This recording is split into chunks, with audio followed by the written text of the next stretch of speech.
Hi friends, കഴിഞ്ഞ ദിവസം ചേർന്ന മന്ത്രിസഭാ യോഗത്തിലുണ്ടായിട്ടുള്ള നിർണായകമായിട്ടുള്ള ചില തീരുമാനങ്ങളുണ്ട്. ആ തീരുമാനങ്ങളിൽ വളരെ പ്രധാനപ്പെട്ട ചില അറിയിപ്പുകളും അതോടൊപ്പം തന്നെ റേഷൻ സംബന്ധമായിട്ട് വളരെ പ്രധാനപ്പെട്ട 2 അറിയിപ്പുകളുമാണ് ഈ ഒരു വീഡിയോയിൽ നിങ്ങളുമായി പങ്കുവെക്കുന്നത്. വീഡിയോ മുഴുവനായിട്ടും കാണുക. ആദ്യമായിട്ട് കാണുന്ന സുഹൃത്തുക്കൾ ചാനൽ ഒന്ന് സബ്സ്ക്രൈബ് ചെയ്ത് ബെല്ലൈക്കൺ എനേബിൾ ചെയ്ത് വെക്കുക. വീഡിയോയുടെ വിശദമായ വിവരങ്ങളിലേക്ക് വന്നാൽ, നമ്മുടെ സംസ്ഥാനത്ത് വിവിധ സർക്കാർ അപേക്ഷകൾക്കുള്ള ഫീസ് ഒഴിവാക്കി എന്നുള്ളതാണ് ഒന്നാമത്തെ അറിയിപ്പ്. ഇതോടൊപ്പം ചേർത്ത് പറയേണ്ട വളരെ പ്രധാനമായിട്ടുള്ള കാര്യങ്ങൾ, വിവിധ സർട്ടിഫിക്കറ്റുകൾ നമുക്ക് ലഭിക്കാൻ വേണ്ടിയിട്ടുള്ള പല മാറ്റങ്ങളും വന്നിട്ടുണ്ട്.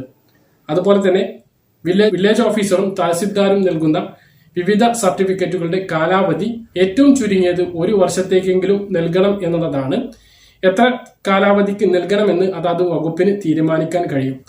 നമുക്ക് ലഭിക്കുന്ന വിവിധ സർട്ടിഫിക്കറ്റുകൾ അത് ഒരു ആവശ്യത്തിന് വേണ്ടി മാത്രമാണ് ഇപ്പോൾ ലഭിക്കുന്നത്. അതായത് നമുക്ക് ലഭിക്കുന്ന കൈവശാവകാശ സർട്ടിഫിക്കറ്റ്, ഇത്തരത്തിലുള്ള സർട്ടിഫിക്കറ്റുകൾ ലഭിക്കാനുള്ള അപേക്ഷയിൽ നമുക്കത് എന്ത് ആവശ്യത്തിനാണ് എന്നുള്ളത് നമ്മൾ രേഖപ്പെടുത്തിയിരിക്കണം. ഇപ്പോൾ ഇനി മുതൽ അത്തരത്തിലുള്ള അപേക്ഷകളിൽ അത് രേഖപ്പെടുത്തേണ്ടതില്ല. മാത്രമല്ല, നമുക്ക് ലഭിക്കുന്ന സർട്ടിഫിക്കറ്റിലും അത് ഇന്ന ആവശ്യത്തിനാണ് എന്നുള്ളത് രേഖപ്പെടുത്തുകയില്ല. അതുകൊണ്ട് തന്നെ നമുക്ക് 1 വർഷത്തിന് ഈ സർട്ടിഫിക്കറ്റുകൾ വിവിധ ആവശ്യങ്ങൾക്കായിട്ട് ഉപയോഗിക്കാനാകും.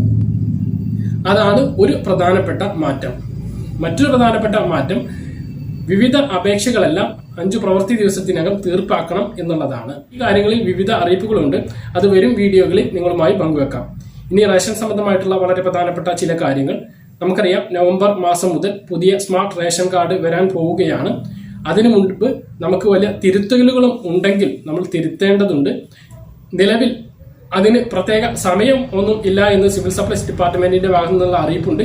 എങ്കിലും നമുക്കൊരു പുതിയ റേഷൻ കാർഡ് വരുന്നതിന് മുമ്പ് എന്തെങ്കിലും തിരുത്തലുകൾ വരുത്താനുണ്ടെങ്കിലോ, മരണപ്പെട്ട ആരെങ്കിലും ഉണ്ടെങ്കിൽ അവരെ ഒഴിവാക്കുകയോ, ഇത്തരത്തിലുള്ള തിരുത്തലുകൾ എന്തെങ്കിലും വരുത്താനുണ്ടെങ്കിൽ അത് ചെയ്യുക.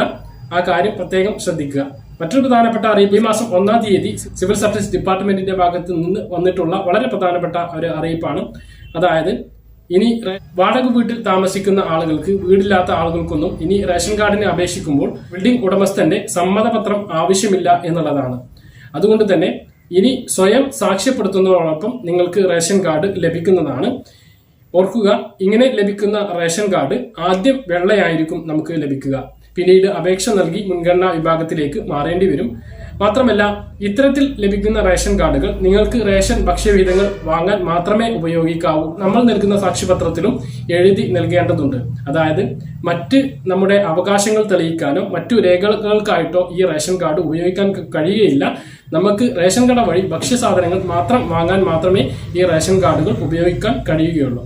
അപ്പൊ ഇത്രയും അറിയിപ്പുകളാണ് ഈ ഒരു വീഡിയോയിൽ നിങ്ങളുമായി പങ്കുവെക്കാനുള്ളത്. പറഞ്ഞ കാര്യങ്ങൾ കൃത്യമായിട്ട് മനസ്സിലാക്കണമെന്ന് കരുതുന്നു. ഇതുപോലുള്ള ഇൻഫർമേഷൻ ലഭിക്കാൻ ചാനൽ സബ്സ്ക്രൈബ് ചെയ്ത് ബെല്ലൈക്കൺ എനേബിൾ ചെയ്ത് വെക്കുക. മറ്റൊരു വീഡിയോയുമായി നമുക്ക് വീണ്ടും കാണാം. അതുവരേക്കും